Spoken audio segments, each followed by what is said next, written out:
دوسری مثال be be Asiya, فرعون کی بیوی، جب اس نے ایمان قبول کر لیا، فرعون کو پتا چلا تو اس نے پہلے وارننگ دی، اور جب اس کو پتا چلا کہ یہ پکی ہے تو اس نے کہا کہ دیکھ میں تمہیں اس محل سے ذلیل کر کے نکال دوں گا۔ چنانچہ کتابوں میں تفصیل لکھی ہے، اس نے اس کو بہت سخت سزائیں بھی دیں اور بہت ہی بے عزت اور ذلیل کر کے گھر سے نکالا۔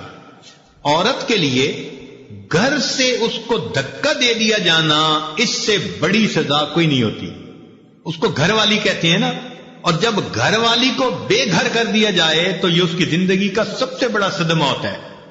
چنانچہ اس ملکہ وقت کو اس نے اپنے محل سے ذلیل و رسوا کر کے نکال دیا۔ جب اس نے نکالا تو بی بی آسیہ نے اللہ سے دعا مانگی، رب ابن لی عندک بیتا فی الجنہ، اے اللہ مجھے اپنے قرب میں جنت کا گھر عطا کر دیجیے کہ اس جو ہے ظالم نے مجھے دنیا میں تو گھر سے نکال دیا، اے اللہ اس گھر کے بدلے میں جنت میں آپ کے قرب کا گھر چاہتی ہوں۔ اللہ تعالیٰ کو یہ دعا اتنی پسند آئی کہ قرآن مجید میں اس کا تذکرہ کیا۔ لیکن مزے کی بات بتائیں کہ مانگنے والی نے تو فقط گھر مانگا تھا، اور دینے والے نے گھر بھی دیا اور گھر والا بھی دے دیا۔